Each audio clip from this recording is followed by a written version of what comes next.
கனவு மெய்ப்பட வேண்டும். அனைவருக்கும் இனிய காலை வணக்கம். இன்றைய பகுதியில் தண்டியலங்காரம் பார்ட் 3 பொதுவணியல் எளிய விளக்கத்துடன் பார்க்கலாம். 6 உதாரம். கவிஞர் தன் கூறுகின்ற குறிப்பினால் ஒரு சிறப்பு பொருளை வெளிப்படுத்துவது உதாரமாகும். அதாவது கவிஞர் இருக்காங்கல்ல, தன் கூறுகின்ற குறிப்பினால் சிறப்பு பொருளை வெளிப்படுத்துவது உதாரணம். இப்போ ஒரு பாடல் எழுதணும்னா அது ஒரு சிறப்பான உதாரணம் கொடுக்கறது எப்படி? புரியாததுக்கு உதாரணம் கொடுக்கறது ஒரு சிறப்பு பொருளை தான் கொடுப்போம். அதுதான் உதாரம்ங்கிறாங்க. உதாரம் அப்படின்னா மகத்து அப்படின்னு அர்த்தம். உதாரம்னா மகத்து, பெரியதுன்னு சொல்லலாம், அதிசயத்தை கூட உதாரம் சொல்லலாம். உதாரத்தின் இலக்கணம். உதாரம் என்பது ஓதிய செய்யுளில் குறிப்பில் ஒரு பொருள் நெறிப்பட தோன்றல்.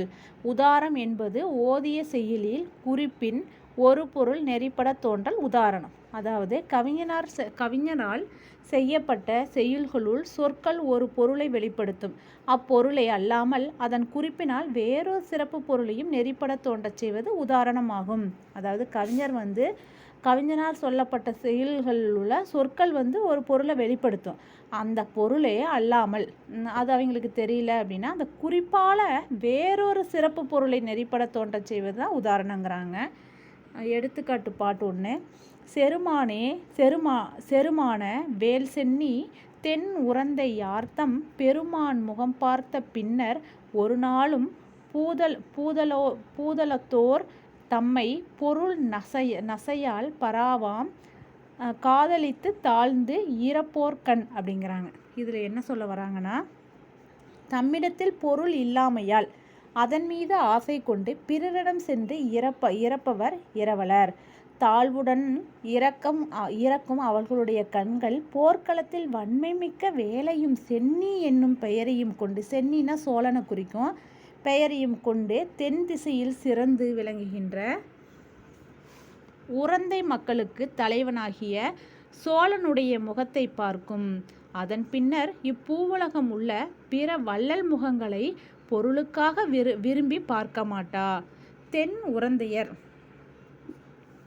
உறந்தையர் தம் பெருமானை பார்த்த இரவலர் பிறரை பார்க்க மாட்டார் என்பதிலிருந்து சோழன் ஒருவனின் வறுமை நீங்க பெரும் பொருளை கொடுப்பான் என்பது கருத்து குறிப்பால் சொல்லப்படுது. இதில் ஒரு உதாரணம் எப்படி கொடுப்பாங்கன்னா, ஒரு பொருளை யார் கொடுப்பா அப்படின்னு சொல்கிறாங்க அப்படின்னா, என்ன சொல்ல வராங்கன்னா, தம்மிடத்தில் வள்ளல் இந்த இறப்பவர் அப்படின்னா போய் இறந்து அதை பிச்சை கேட்பவர் அப்படின்னு, அதுக்கு தான் இறப்பவர்னு சொல்லுவாங்க. அவங்க என்ன தம்முக்கிட்ட அவர்கிட்ட பொருள் எதுவுமே இல்லாத சமயத்தில் வேற ஒருவர்கிட்ட போய் கெஞ்சி கேட்பாங்க, எனக்கு இந்த பொருள் கொடுங்க அப்படிங்கிறது. அவங்களோட அப்படி கெஞ்சி கேட்குறப்ப பொருள் கொடுங்கன்னு அப்படி கோபமாக முகத்தை வச்சுட்டு கேட்க மாட்டாங்க. அவங்களோட கண்கள் எப்படி இருக்குன்னா தாழ்வுடன் இருக்கும். அவருடைய கண்கள் ப்ளீஸ் கொடுங்களே கொஞ்சம் அப்படின்னு தாழ்மையுடன் தான் கேட்பாங்க. தாழ்மையுடன் அந்த இரவலரோட கண் இருக்கும். அதே அந்த கொடுக்குறவனோட கண் எப்படி இருக்கும் அப்படின்னா, சோழன் வள்ளல் அப்படின்னு சொல்லக்கூடிய அந்த சோழனோட கண் எப்படி இருக்குன்னா, அவன் சென்னி அப்படிங்கிற பெயரை கொண்டவனா. அவன் வன்மை மிக்க வேலையும் சென்னி என்னும் பெயரையும் கொண்டு தென் திசை அப்படிங்கிறது பாண்டிய நாடு, அதில் சிறந்து விளங்குகின்ற உறந்தை மக்களுக்கு தலைவனாகிய பாண்டிய நாடல்ல சோழ நாடு, உறந்தை மக்களுக்கு தலைவனாகிய சோழனுடைய முகத்தை பார்க்குமா. அந்த இறப்பவர் எங்கே போய் கேட்பாங்கன்னா, சோழன்கிட்ட போய் அந்த முகத்தை பார்த்து கேட்பாங்களாம். கோபமாக இருக்கிற அந்த முகத்தை பார்த்து கேட்பாங்களாம். அதன் பின்னர் இப்பூவுலகம் உள்ள வள்ளல் அந்த சோழனை பார்த்ததுக்கு பிறகு, இறந்து கேட்டதுக்கு பிறகு வேற யாரையும் திரும்பி கூட பார்க்க மாட்டாங்க அப்படிங்கிறாங்க. ஆக என்ன சொல்கிறாங்கன்னா, தென் உறந்தையர் தம் பெருமானை பார்த்த இரவலர் பிறரை பார்க்க மாட்டார் என்பதிலிருந்து சோழன் என்ன பண்ணுவான் அப்படின்னா, பிறரை பார்க்க மாட்டான்னா சோழன்கிட்ட கேட்டோடனே உடனே பொருளை கொடுத்துருவாரு. பொருளை வாங்கிட்டு வேறங்கிட்ட போய் திரும்பி பார்ப்பாங்களா? பார்க்க மாட்டாங்க. வறுமையெல்லாம் அவங்களோட நீங்கிரும் அப்படிங்கிறத இதனோட பொருள். அது என்ன சொல்கிறாங்க, குறிப்பால பொருள் சொல்கிற மாதிரி இருக்குது. குறிப்பால பொருள் சொல்கிறாங்க. அதாவது இங்கே வந்து கவுட நெறியார் அப்படின்னால எதுவும் கொடுக்கல. ரெண்டாவது எடுத்துக்காட்டு ஒன்று கொடுத்துருக்குறாங்க. ரெண்டாவது எடுத்துக்காட்டு அதுலேயே இப்படி தான் கொடுத்துருக்குறாங்க. அதனால் உதாரம் என்பது இரண்டு நெறி உதாரணம் என்னும் நெறி 2 வகை நெறியாருக்கும் பொருந்துவதாகும். உதாரத்தை வந்து 2 இதே மாதிரி தான் சேமாக தான் சொல்கிறாங்க. கவுடவ நெறியாரும் இதே தான் சொல்கிறாங்க, வைதர்ப்ப நெறியாரும் இதே தான் சொல்கிறாங்க. அதுக்கப்புறம் உயிர்த்தலில் பொருண்மை. 7வது வந்து உயிர்த்தலின் பொருண்மை அப்படின்னா சொற்களை வருவித்து சேர்த்து பொருள் காணும் போக்கு இல்லாமையே உயிர்த்தல் இல் பொருண்மையாகும். உய்த்தல் அப்படின்னா சொற்களை வருவித்து சேர்த்தல், இல்லைன்னா இல்லாமை, அதை தான் குறிக்குது. உய்த்தலின் பொறுமைனா சொற்களை ஒரு பாட்டு எழுதுறோம்னா அந்த பாட்டிலிருந்தே அந்த சொற்களை வருவித்து பொருள் காண்பது. வெளியில் போய் அந்த சொற்களை எடுத்துகிட்டு வந்து பொருள் காண்பது கிடையாது.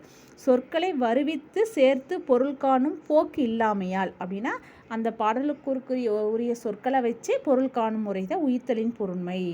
உய்த்தல் பொருண்மையின் இலக்கணம்: கருதிய பொருளை தெரிவுற விரித்தற்கு உரிய சொல் உடையது உய்த்தலின் பொருண்மை. கருதிய பொருளை தெரிவுற விரித்தற்கு உரிய சொல் உடையது உய்த்தலின் பொருண்மை.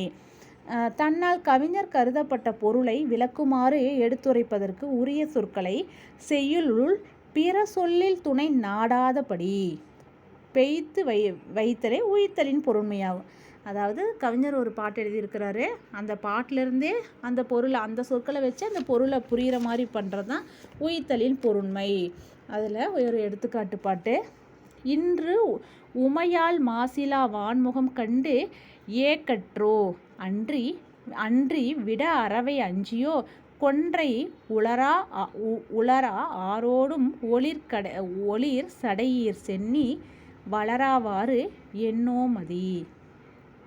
அதாவது இன்று உமையால் மாசில வான்முகம் கண்டு ஏக்கற்றோ அன்றி விட அறவை அஞ்சியோ கொன்றை உளரா ஆரோடு ஒளிர்ச்சடையீர் சென்னி வளராவாறு எண்ணோமதி அப்படிங்கிறாங்க. இதனோட பொருள் என்ன அப்படின்னா, கொன்றையின் மலர்களை ஈர்த்து கொண்டே கங்கையாறு விரைந்து திரியும் ஒளியுடன் கூடிய சடையினை உடைய பெருமானே, உமையம்மையின் குற்றமற்ற ஒளிர்வீசும் முக மண்டலத்தை கண்டு அதன் மீது ஆசை கண்டாயோ? அஃதல்லாமல் சிவபெருமானாகிய உம்முடைய உடம்பில் அணியாக திகழும் நஞ்சினை உடைய பாம்பை கண்டு அஞ்சியாயோ? உம்முடைய திருமுடியின் மேல் உள்ள பிறை வளராமல் அப்படியே இருக்கிறது. இப்பாடலில் கவிஞர் தன் கூற கருதிய பொருளை தன் பாடலிலே அமைந்த சொற்களை கொண்டே வெளிப்படுத்தியுள்ளார். செய்யுளுக்கு அப்பாற்பட்ட பிற சொற்கள் எல்லாவற்றையும் சேர்த்து பொருள் காண வேண்டிய தேவை இல்லாததால் இது உய்த்தலின் பொருண்மை ஆயிற்று. உய்த்தலில் பொருண்மை என்பது வைதர்ப்ப நெறியனரால் போற்றப்படுவதாகும். இதனை கவுட நெறியார் ஏற்க மாட்டார். இதோட பாட்டோட பொருள் என்னன்னா, அந்த சிவபெருமானை பற்றி சொல்கிறாங்க. சிவபெருமான் எப்படிப்பட்ட சிவபெருமானா, வந்து கொன்றை மலர்களை ஈர்த்து கொண்டு, கங்கையாறு இருக்குதுல்ல, கங்கையில் வந்து கொன்றை அங்கே அந்த கங்கை ஆற்று ஓரத்தில் வந்து கொன்றை மரங்கள் நிறையா இருக்கும். அந்த மலர்களையெல்லாம் அங்கே உதிர்ற மலர்களையெல்லாம் அப்படியே அடிச்சுக்கிட்டு வந்துகிட்டே இருக்கான், விரைந்து வருதான். அது ஒளி அப்படியே ரொம்ப வந்து வெளிச்சத்துடன் கூடிய அந்த சடையுடைய பெருமானே, அப்படிப்பட்ட சிவபெருமானே நீ வந்து எப்படிப்பட்டவன் அப்படின்னா, உமையானின் குற்றமற்ற ஒளி வீசும் முகமண்டலத்தை கண்டு அதன் மீது ஆசை கொண்டாயோ? அந்த அம்மாவை பார்த்து, உமையாளை பார்த்து நீ வந்து ஆசை கொண்டாயோ? இல்லை, உன்னோட உடம்புலையே இருக்குல்ல நஞ்சினியுடைய பாம்பு இருக்குல்ல, அதை பார்த்து நீ பயந்துட்டியா? உம்முடைய திருமுடியின் மேல் உள்ள அது இதனால தான் உன்னோட தலைமையில் ஒரு முடி இருக்குல்ல, பிறைச்சந்திரன், அது வளராத அப்படியே இருக்கா அப்படின்னு கேட்குறாங்க. 2 காரணம். அந்த அம்மா மேலே ஆசை கொண்டனால இப்படி ஆயிடுச்சா, இல்லை வந்து அந்த பாம்பை பார்த்து பயந்தனால உன்னோட பிறை வளரலையா அப்படிங்கிறத. ஒரு பொருள் இருக்குது அப்படின்னா, ஒரு பாடல் இருக்குன்னா அந்த பாடலில் அந்த வேறு சொற்களை எல்லாமே இல்லாமல் அந்த பாடலில் இருக்கிற சொற்களையே கொண்டு வருவித்து பொருளை கூறதான் உய்த்தலில் பொருண்மைங்கிறாங்க. இதை வந்து வைதர்ப்ப நெறியார் ஓகே அப்படின்னு ஏற்றுக்கிறாங்க. ஆனால் கவுட நெறியார் வந்து இதை ஏற்க மாட்டேங்கிறாங்க. அதுக்கு பதிலாக தான் கவுட நெறியார் இன்னொன்று சொல்கிறாங்க, உய்த்தல் பொருண்மை. அது வந்து உய்த்தலின் பொருண்மை அப்படின்னா வந்து வைதர்ப்ப நெறியார் சொல்லது. இது வந்து உய்த்தல் உயித்தலில் இல்லு போட்டாங்கன்னா உயித்தலில் அப்படின்னா வைதர்ப்பம், உயித்தல் பொருண்மை அப்படின்னா இது வந்து கவுடநெறியறது. அவங்க என்ன சொல்கிறாங்கன்னா, கருதிய பொருளை புலப்படுத்துவதற்கு வேண்டிய சொல்லை புணர்தல், அதாவது சொற்களை வருவித்து சேர்த்தலே உய்தலில் பொருண்மை, உய்த்தலின் பொருண்மைங்கிறாங்க. கருதிய பொருளை புலப்படுத்துவதற்கு வேண்டிய சொல்லை புணர்தல். நம்ம ஒரு பொருளை ஒரு பாட்டு எழுதிட்டோம், அதை வந்து மற்றவர்களுக்கு வந்து புரியும்படியாக விளக்கணும். அப்போ நம்ம என்ன பண்ணுவோம், வேற ஒரு சொற்களை எடுத்து அதோட சேர்த்து அவங்களுக்கு பொருள் காண்போம், சொற்களை வருவித்து நம்ம பொருள் காண்போம். அதுதான் உயிர்த்தல் பொருண்மை. அவங்க என்ன சொல்கிறாங்கன்னா, நான் எந்த பொருளையும் எடுக்க மாட்டேன், எந்த சொற்களையும் எடுக்க மாட்டேன், நான் என்னோடய பாட்டில் இருக்கிற சொற்களை வச்சு நான் பயன்படுத்திக்குவேங்கிறாங்க. ஆனால் இவங்க என்ன சொல்கிறாங்கன்னா, புரியலைன்னா என்ன பண்ணுறதுப்பா, வெளியிலேருந்து எடுத்து தான் ஆகணும் அப்படிங்கிற மாதிரி சொல்கிறாங்க. எடுத்துக்காட்டு அதே பாட்டு தான் இங்கே கீழே கொடுத்துருக்கிறது. ஆனால் அந்த ஃபஸ்ட்டு லைனில் கடைசி சீர் பாருங்கள், ஏக்கற்றோ அப்படின்னு வந்துச்சுன்னா அந்த வந்து வைதர்ப்ப நெறியாருது. அதே ஏக்கருமால் வந்துச்சுன்னா வைதர்ப்ப நெறியா கவுட நெறியாருது. அதாவது ஃபஸ்ட் லைனில் இன்று உம்மையால் மாசிலா வான்முகம் கண்டு கற்றோ அப்படின்னா வந்து வைதர்ப்ப நெறியாருது. எக்கருமால் அப்படின்னு வந்துச்சுன்னா கவுட நெறியாருது. அதே பாட்டு தான். இப்பாடலில் உரைக்கப்பட்டுள்ளதே இதற்கும் கொள்க. இப்பாடலுள் யாதானாலோ என்னும் சொல் கூட்டி உரைக்கப்பட்டு பொருள் கொண்டதால் இது உய்த்தல் பொருண்மையாயிற்று. உய்த்தல் 2 நெறியாரும் ஏற்புடையது. உய்த்து உணர்தல் அப்படிங்கிறது 2 நெறியாரும் ஏற்றுக்குவாங்களாம். அதாவது அங்கே என்ன சொல்கிறாங்கன்னா, நான் சொற்களை வெளியில் எடுக்க மாட்டேன், உள்ளேருந்து எடுத்துக்கோங்கிறாங்க. இங்கே சொற்களை வந்து புரியலைன்னா வெளியில் எடுப்பேன் அப்படிங்கிறாங்க. அதுதான் இதில் என்ன வெளியிலேருந்து எடுத்துருக்கிறாங்கன்னா, யாதானாலோ அப்படிங்கிற சொல்லு வந்து இந்த பாட்டிலே இல்லாத சொல்ல பயன்படுத்தியிருக்கிறாங்க. உய்த்தல் அப்படிங்கிறது 2 நெறியாரும் ஏற்றுக்குவோம் அப்படிங்கிறாங்க. உய்த்து உணர்தல் அப்படிங்கிறதா 2 நெறியாரும் ஏற்றுக்குவோங்கிறாங்க. அடுத்தது 8 வந்து காந்தம்.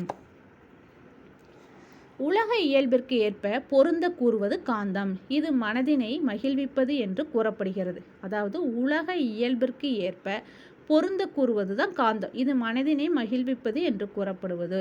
காந்தத்தின் இலக்கணம்: உலக ஒழுக்கு இரவாது உயர் புகழ் காந்தம்.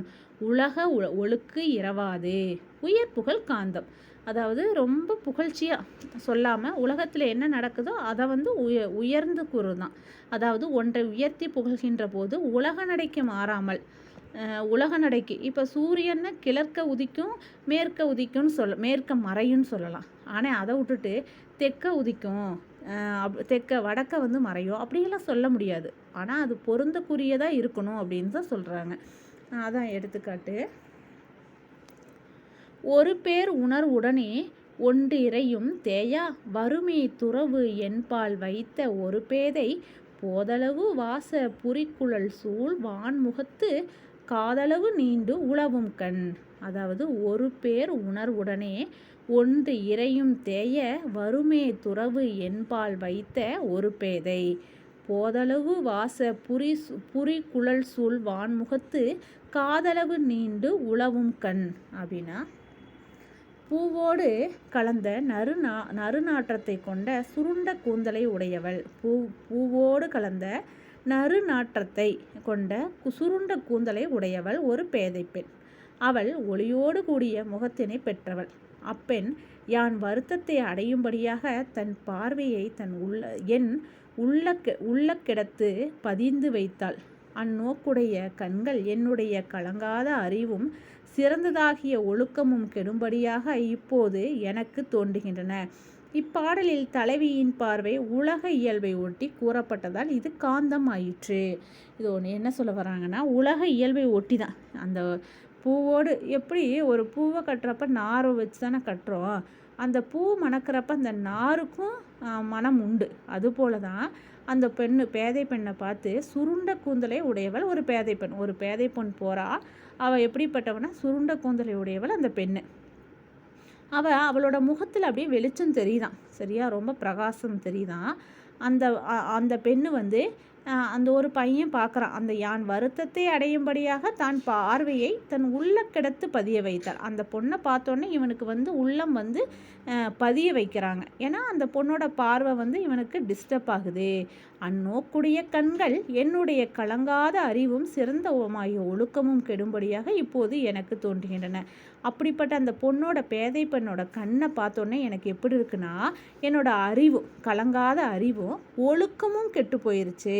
அந்த பெண்ணு வந்து எனக்கு டிஸ்டர்ப் பண்ணுறா அப்படிங்கிற மாதிரி மீனிங் சொல்கிறாங்க. இப்பாடலில் தலைவியின் பார்வை உலக இயல்பை ஒட்டி கூறப்பட்டதால் இது காந்தமாயிற்று. உலக இயல்போடு யாருக்குமே இது இருக்கக்கூடியது தான், அதனால் இது உலக இயல்பு அப்படிங்கிறாங்க. கவுட நெறியார் என்ன சொல்கிறாங்கன்னா, உலக இயல்புக்கு மாறாக புனைந்து கூறுவதை கவுட நெறியார் விரும்புவர். உலக இயல்புக்கு மாறாக புனைந்து கூறுவது, அங்கே என்ன சொல்கிறாங்க, உலக இயல்புக்கு மாறாக கூறக்கூடாதுன்னு சொல்கிறாங்க. ஆனால் இங்கே என்ன சொல்கிறாங்கன்னா, உலக இயல்புக்கு மாறாக புனைந்து கூறுவதை கவுட நெறியார் விரும்புவர் அப்படிங்கிறது ஒரு பாடல் கொடுத்துருக்காங்க. அதுக்கப்புறம் இந்த பாடலில் கடைசி பாருங்கள், அல்குல் கண்ணோக்கு ஆகிய இரண்டும் அளவுக்கு உட்பட்டன. அவை இயற்கைக்கு மாறாக புனைந்து அளவிட முடியாத வகையில் பெரும் பொருள்களாக காட்டப்பட்டுள்ளது. அல்குல் கண்ணோக்கு ஆகிய இரண்டும் அளவுக்கு உட்படுவன. இவை இயற்கைக்கு மாறாக புனைந்து அளவிட முடியாத வகையில் பெரும் பொருள்களாக காட்டப்பட்டுள்ளதுங்கிறாங்க. அதுக்கு அடுத்தது இவ்விரு கீழே பாருங்கள், இவ்விரு பாடல்களுக்கும் உலக நெறிக்கு மாறுபட்டதால் கவுடவ நெறியாயிற்று. இவ்விரு பாடல்களும், இந்த 2 பாடல்களும் கவுடவ நெறிக்கு பாடல்களும் உலக நெறிக்கு மாறுபட்டதால் கவுடவ நெறியாயிற்று. அடுத்தது வழி. வழி அப்படின்னா வன்மை உடையதாய் செய்யப்படுவது வழியாகும். இதனை முதல் நூலார் ஓசம் என்பார். இச்சொற்களுக்கு சாமர்த்தியம் என்று பொருள். வன்மை உடையதாக செய்யப்படுவது வழி. இதனை முதல் நூலார் ஓசம் என்பார். இச்சொற்களுக்கு சாமர்த்தியம் என்பது பொருள். வழி எனப்படுவது தொகை மிக வருதல். வழின்னா என்னது, தொகை சொற்கள் இருக்குல்ல, அதுதான். மாவும், மா பலா வாழைங்கிறது மாவும் பலாவும் வாழையும் அப்படியே அடுக்கிக்கிட்டே போகிறது தான் தொகை சொற்கள்ங்கிறாங்க. அது தொகை சொற்கள் மிக்கு வரும்படியாக சொல்லால் அடுக்கி பொருளால் விரித்து தொடுக்கப்படுவது வழியாகும். தொகை சொற்கள் மிக்கு வரும்படியாக சொல்லால் அடுக்கியும் பொருளால் விரித்தியும் தொடுக்கப்படுவது வழியாகும். வேற்றுமை உறுப்பு, உவம உறுப்பு, போன்றவை மறைந்து வருவன தொகை சொற்களாகும். வேற்றுமை உறுப்பு ஒன்று, உவம உறுப்பு ஒன்று, போன்றவை மறைந்து வருவன தொகை சொற்களாகும். அச்சொற்கள் மிகுதியாக அமையப்படுவது வழியாகும். அதாவது என்ன எடுத்துக்காட்டு சொல்கிறாங்கன்னா, கான் நிமிர்ந்தால் கண் பரிவா வல்லியோ புல்லாதார் மான் அணையார் மங்கள நான் அல்லவோ தான மலை தடக்கை வார்கலர்கால் மானவேர் கிள்ளி புலை தடக்கை நால்வாய் பொறுப்பு. அதாவது என்னன்னா, கால் நிமிர்ந்தால் கண் பரிவல்லியோ புல்லாதார் மான் அணையார் மங்களனான் அல்லவோ தான மலை தடக்கை வார்கலர்கால் மானவேர் கிள்ளி புலை தடக்கை நால்வாய் பொறுப்பு. இதனோட மீனிங் என்ன சொல்கிறாங்கன்னா, மீனிங்கே தேவையில்லை, ஆனால் இதனோட இது மட்டும் தொகை சொற்களை மட்டும் எடுத்தால் போதும். கால வரையறையின்றி பயன் கொடுக்கின்ற கார்முகில் போன்ற கைகள், நீண்டிருக்கின்ற கழலோடு கூடிய கால்கள், வலியதாகிய வேல் ஆகியவற்றை உடையவன் சோழன். சோழன் எப்படிப்பட்டவனா, கைகள் எப்படி இருக்குன்னா, அந்த கால வரையறின்றி அவனோட கைகள் வந்து கொடுத்து அந்த கொடுத்து சிவந்த கரங்கள்னு சொல்லுவாங்கள்ல, அதுபோல் கார்முகில் போன்ற கையான். சரியா, நல்லா நிறைய பேர்த்துக்கு தேவைங்கிறதுக்கெல்லாம் உதவி செய்யக்கூடிய கைகளாம். அவனோட கால்கள் எப்படி இருக்குன்னா, கழலோடு கூடிய காலம், அப்படியே நீளமாக இருக்கான், அதில் காலில் வந்து கழல் போட்டிருக்கான்னா. அதுக்கப்புறம் வலியதாகிய வேல் ஆகியவற்றுடன் உடையவன். கையில் என்ன வச்சுருக்கான் சோழன், வேலை கையில் வச்சுருக்கான். கால் எப்படி இருக்குன்னா, கால வரையறையின்றி பயன் கொடுக்கின்ற கார்முகில் போன்ற, மழை எப்படி கொடுக்கும், கால வரையறை எப்போ வேணுமாலும் அந்த மழை பொழியும், அதுபோல் கொடுக்கக்கூடிய கைகளாம். கால் வந்து கல் போட்டிருக்கக்கூடிய நீண்ட காலம், அதுபோல் கையில் வந்து வேல் வச்சிருக்கிறான் சோழன்.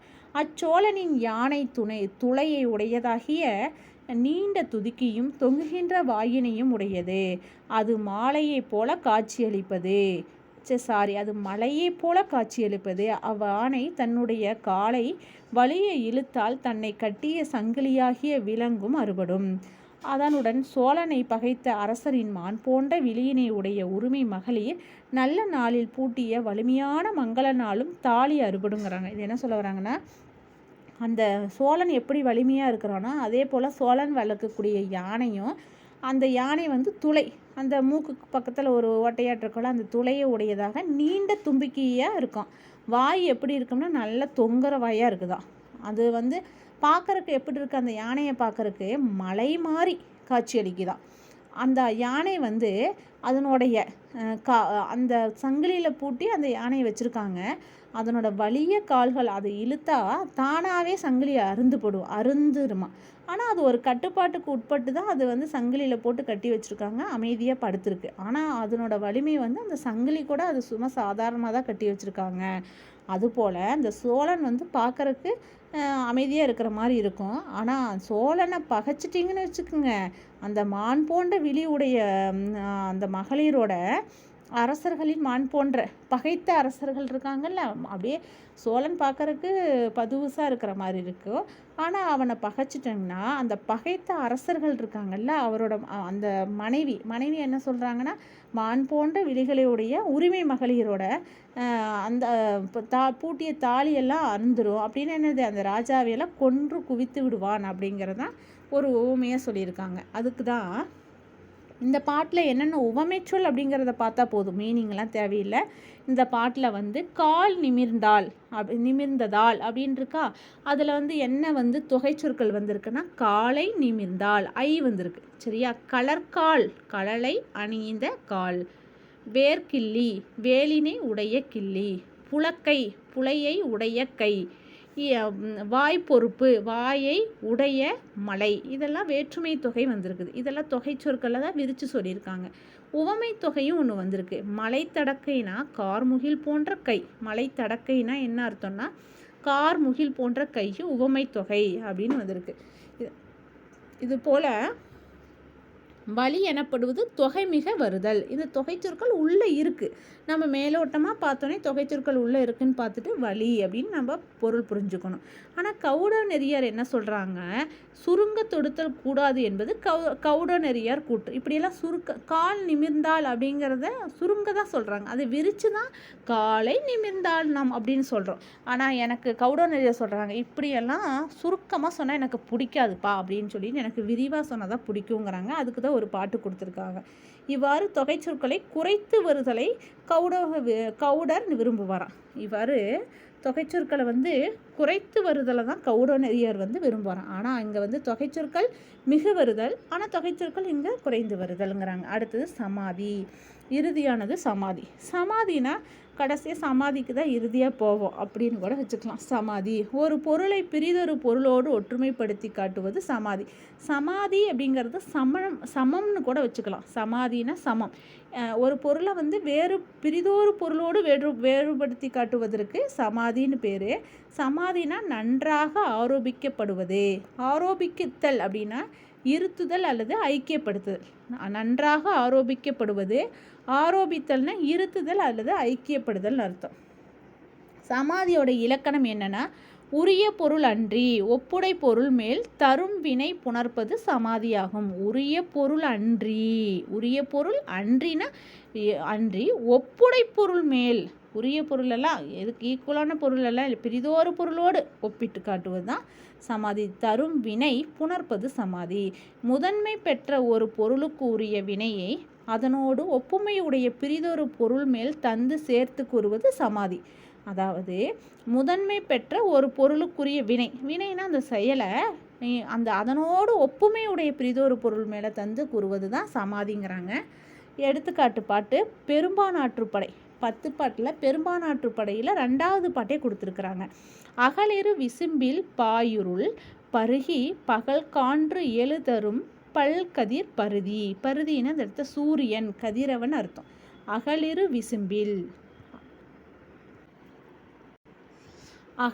விசும்பின் பாயுருள் பருகி பகல் கான்று எழுதரும் பல்கதிர் பருதின பெரும்பானாற்றுப்படை. அகன்ற பெரிய வானிடத்து பரவியிருந்த இருளை பருகி ஒளியினை கக்கி எழுகின்ற பல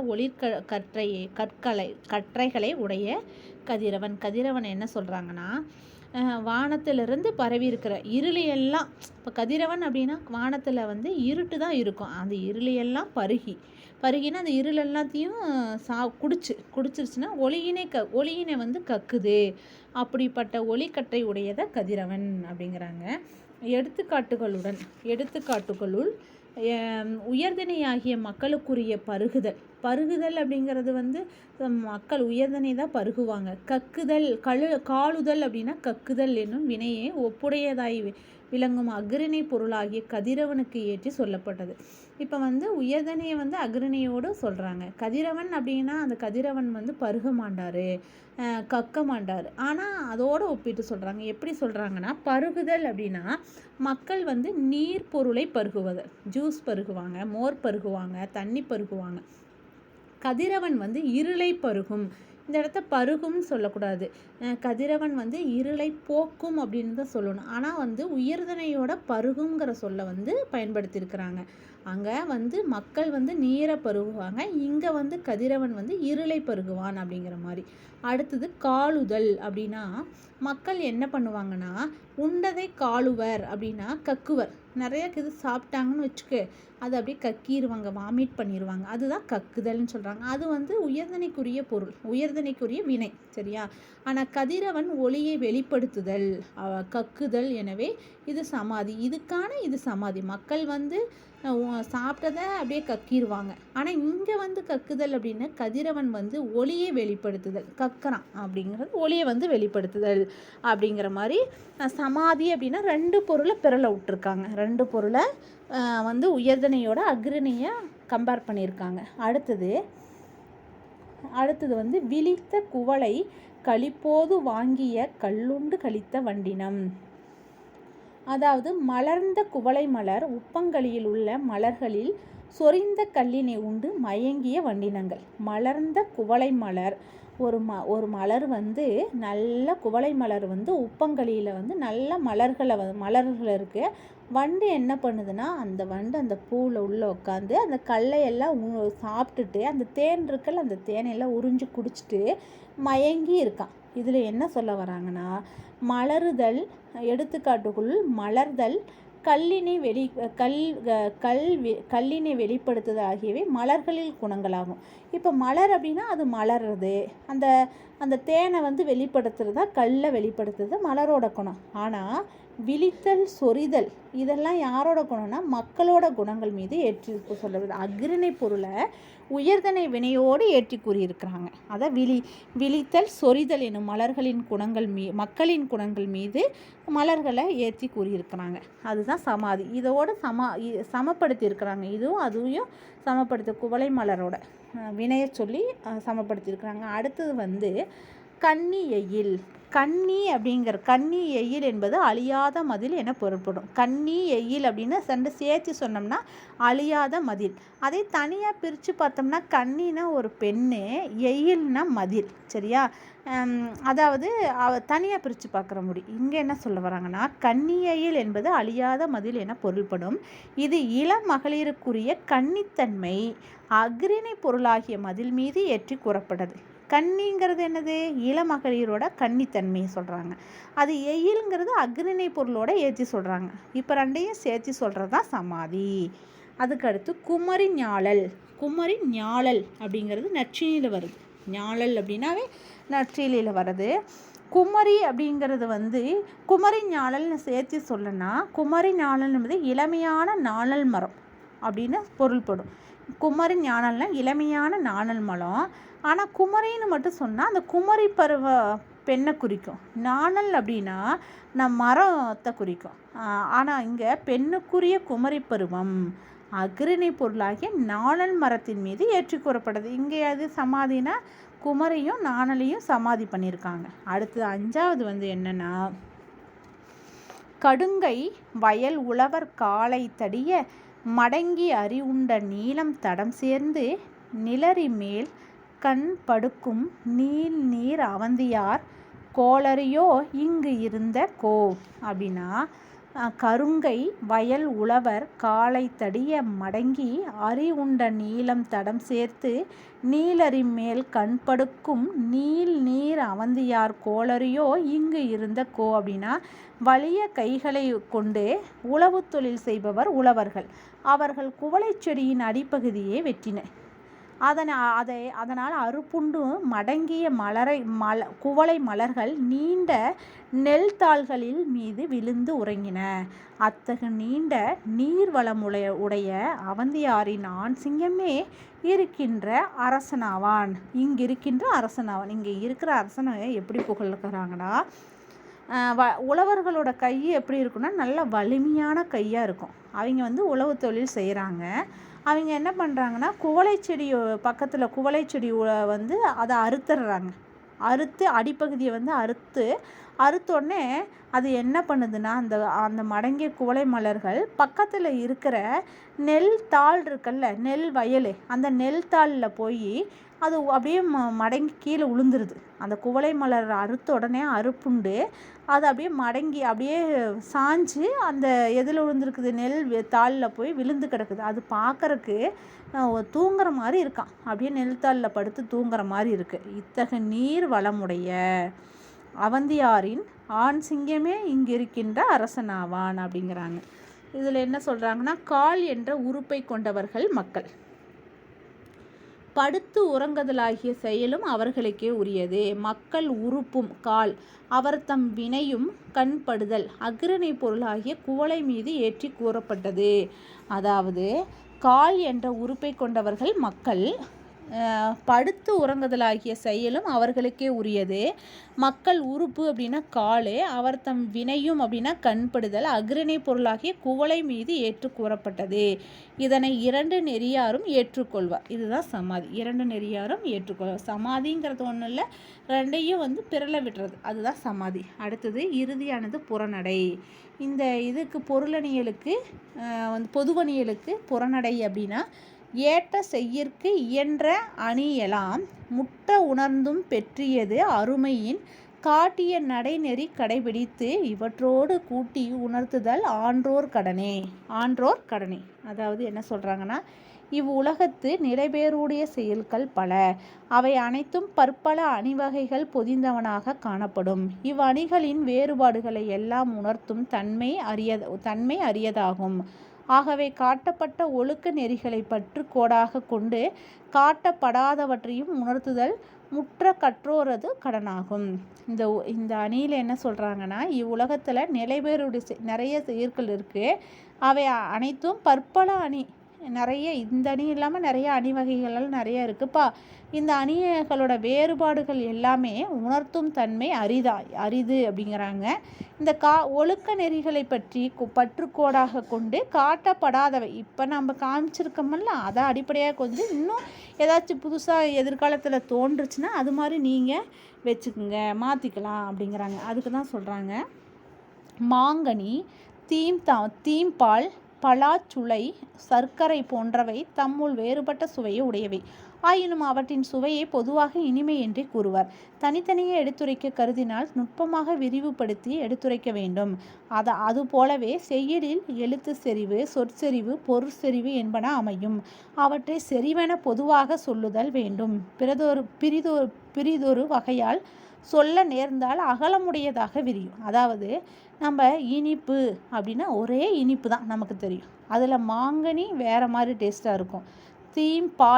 பால் நல்லா தித்திக்கிற மாதிரி பால். பலாச்சுளை வேறு மாதிரி தான், ஆனால் எல்லாமே இனிப்பு தான். சர்க்கரையும் வேறு மாதிரி தான் இருக்கும். இது எல்லாம் இனிப்பு சுவை அப்படின்னாவே இனிப்புன்னு நம்ம சொல்கிறோம்.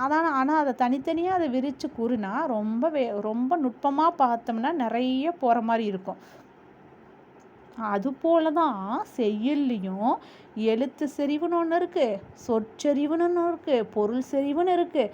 ஆனாலும் இது எல்லாத்தையும் தனித்தனியாக சொன்னால் ரொம்ப நீண்டுக்கிட்டே போகும்ப்பா. அதனால் மொத்தமாக செறிவு அப்படின்னு பொது சொல்லால் நான் போட்டுட்டேன்.